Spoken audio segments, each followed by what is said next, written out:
আপনাদের যে গবেষণা এটা আপনারা পৌঁছে দেন কৃষকের কাছে। আপনারা প্রচুর পরিশ্রম করতেছেন, বা এই পরিশ্রমের ফলটা যেন জনগণ পায়, এটা আপনাকে সবারই চেষ্টা করতে হবে। এই আলোচনাটা যার কাছে পৌঁছানো দরকার, যে আমার কৃষক ভাই, তার কাছে পৌঁছাতে হবে। তা না হলে এই প্রতি বছর 5 তারিখে এই ফ্যান ফেয়ার করে আলোচনা করার কোনো সার্থকতা নেই। তাই এটা শুধু পারেন কিন্তু আপনারাই জানেন। আমাদের গবেষক উনি বলছেন আলোচনায় যে বিভিন্ন জেলায় বিভিন্ন মৃত্তিকা, এটার ক্ষেত্রে কি পরিমাণ সার কোথায় ব্যবহার করতে হবে, এটা যদি আপনারা এখানে শুধু টবে রিসার্চ করলে হবে না, কৃষকের কাছে পৌঁছে দিতে হবে।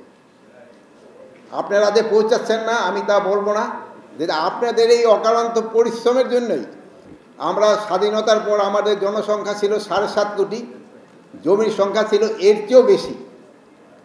আর এখন আমাদের জনসংখ্যা প্রায় 17.5 থেকে 18 কোটি। কৃষি জমির সংখ্যা কিন্তু অনেক কমে গেছে।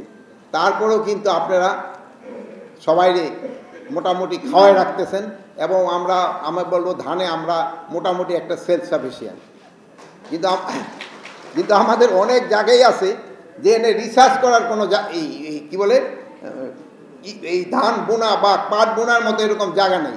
এই ম্যাডাম এখানে বসে আসছে যে এই পাট গবেষণা কেন্দ্রে, ওখানে দেখবেন পুরা বিল্ডিংয়ে ভরে গেছে, আর ম্যাডামের জন্য কৃষি জমি আছে মনে হয় এইটার সমান এতটুকু একটু জায়গা। আর কদিন পর আমার মনে হয় উনি এইটার উপরে একটা বিল্ডিং করে ফেলবে, এবং উনি টবে টবে ছাদে পাটের উপরে রিসার্চ করবে। ম্যাডাম আপনারা বললাম, আপনি মাইন্ড করেন না। বছর শেষের খুশি নগদে হবে বেশি। নগদ পেমেন্টে নির্দিষ্ট ক্যাটাগরির কেনাকাটায় 300 টাকা পর্যন্ত ক্যাশব্যাক। এই যে আমাদের ক্ষেত্রে এই যে ধানের এই যে ইসে আসছে, ওনারা আমি সেদিন গিয়ে বলে আসছি, যাওয়ার পরে বলে স্যার এই জায়গায় আমি একটা বিল্ডিং করতে হবে। তাই বললাম তো আপনি রিসার্চ করবেন কোন জায়গায়? আপনি তো পরে পিডব্লিউডিতে পোস্টিং হইতে হবে। আপনি বিল্ডিংয়ের আপনি তো কৃষিবিদ না আছে, ইঞ্জিনিয়ার হয়ে যাবেন, এগ্রিকালচার ইঞ্জিনিয়ার হয়ে যাবেন, এবার সিভিল ইঞ্জিনিয়ার হয়ে যাবেন। আমাদের সবাই কিন্তু আপনারা ওই দিকে ঘুরতেছেন। যেই জায়গার জন্য আপনাদের রিসার্চের জন্য জায়গা, ওইগুলি আপনারা কিন্তু নিজেরাই এই বিল্ডিং, আর কোথাও গেলে আমাদের একটা বিল্ডিং দিতে হবে, তারপরে বিল্ডিংটা লাগানোর পর একটা এসি দিতে হবে, তারপর স্যার আমার একটা গাড়ি দিতে হবে।